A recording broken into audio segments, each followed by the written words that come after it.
एक ऐसा केस जिसने सारी रेप विक्टिम के हालातों को बदल के रख दिया। एक ऐसा लैंडमार्क केस जिसने सवाल उठाए काफ़ी चीज़ों पे, जिसने सवाल उठाए ट्रायल कोर्ट पे, जिसने सवाल उठाए हाई कोर्ट पे। एक ऐसा केस जिसने रेप केस प्रोसीडिंग को ही बदल के रख दिया। The case of state of Punjab versus Gurmeet Singh. 30 मार्च 1984 एक 16 साल की युविका जब अपने चाचे घर जा रही होती है तभी उसको 3 युवकों के द्वारा किडनैप कर लिया जाता है। उन युवक की एज कुछ 24 से 25 साल रही होगी। उन युवकों का नाम रंजीत सिंह, जगजीत सिंह और गुरमीत सिंह बताया जाता है। ये तीन उस लड़की को कार के अंदर डाल करके उसको टॉर्चर करके उसको डरा धमका करके अपने साथ एक ट्यूबवेल पे लेकर जाते हैं। वो ट्यूबवेल रंजीत सिंह का बताया जाता है। उस ट्यूबवेल के सामने एक छोटा सा रूम होता है जिसके अंदर उस 16 साल की लड़की के साथ एक के बाद एक बलात्कार किया जाता है और अगले सुबह 16 साल की लड़की को उसी के स्कूल के सामने छोड़ दिया जाता है। क्योंकि 16 साल की लड़की एग्जाम चल रहे थे तो उसने स्कूल में जाकर अपना एग्जाम देना ज़्यादा जरूरी समझा। एग्जाम देने के बाद वो जैसे ही घर जाती है वो ये पूरी घटना, ये पूरा वारदात अपने फैमिली वालों को बताती है। जैसे ये बात उनके पिता को पता चलती है, उनके पिता तुरंत सरपंच के पास जाते हैं। सरपंच के पास जाकर इंसाफ की बात करते हैं, लेकिन सरपंच से उल्टा सुनने को क्या मिलता है उनको। सरपंच को कहता है कि आप इन 3 लोगों से आपस में सुलह कर लीजिए। ये सुन के मानो पिता का दिल चूर चूर हो जाता है। पिता तुरंत लगे हाथ पुलिस के पास जाकर एफआईआर लॉन्च करवा देते हैं। एफआईआर में पुलिस किडनैपिंग और रेप के चार्जेस लगाती है। कुछ ही दिनों में पुलिस इन तीनों युवकों को, इन तीनों अक्यूज को पकड़ लेती है, हिरासत में ले लेती है, रिमांड में ले लेती है और इसे तहकीकात स्टार्ट कर देती है। इसी बीच में उस लड़की का मेडिकल एग्जामिनेशन भी हो जाता है। मेडिकल एग्जामिनेशन में ये पाया जाता है कि उसकी हाइमन रैप्चर हो गई थी। उसके वजाइनल डिस्चार्ज में कुछ सीमेन के ट्रेसेस पाए गए।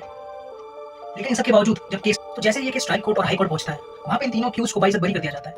इन तीनों को बाइज्जत बरी करने के पीछे हाई कोर्ट अपना ये रीजन देती है कि जो लड़की है, जो युविका है, उसके द्वारा जो स्टेटमेंट दी गई है ये आपस में लिंक नहीं हो रही। युविका कार को डिस्क्राइब करने में, कार के बारे में बताने में पूरी तरीके से नाकाम हो जाती है और इसमें हाई कोर्ट ये और चीज नोटिस करके बोलता है कि जब युविका को ट्यूबवेल के पास ले जाया जा रहा था तो बीच में एक बस अड्डा पड़ता है। अगर कोई भी जोर जबरदस्ती हुई होती तो युविका का वहां पे चिल्लाना लाजमी होता। और उसमें एक और चीज ये बताई गई क्योंकि युविका के शरीर में कोई भी स्क्रैच, कोई भी ब्रूसेस, कोई भी निशान नहीं देखे गए, तो हाई कोर्ट ने यहाँ पे ये भी मान लिया कि जो भी चीजें हुई हैं ये सब इसके कंसेंट के ऊपर हुई है। इसमें जो युविका थी वो भी पूरी राजी थी। यहाँ पे सोचने की बात ये है कि जो केस है वो 1984 का था और अब तक पॉक्सो एक्ट बना नहीं था। अगर पॉक्सो एक्ट बना हुआ होता तो यहाँ पे सीधी सीधी जितने भी अक्यूज थे उनको सजा मिल जाती, लेकिन क्योंकि पॉक्सो एक्ट नहीं बना हुआ था तो यहाँ पे कंसेंट बहुत मैटर करता है।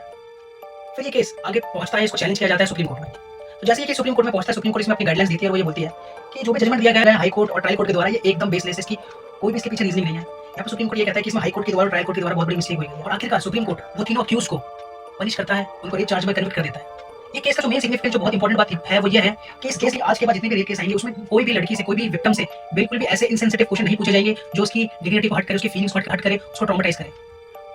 इसमें एक और चीज ये बोला जाता है कि अगर एक रेप विक्टिम है, अगर उसका स्टेटमेंट सही से लिंक भी नहीं हो रहा तो भी उसकी दी हुई सिर्फ सेल्फ टेस्टमनी, जो भी उसने बात बोली है, अगर वो बात कोर्ट को सही लगती है, कोर्ट को ट्रस्टवर्दी लगती है, रिलायबल लगती है, तो उसे उसी कही हुई बात पे अक्यूज को पनिश किया जा सकता है।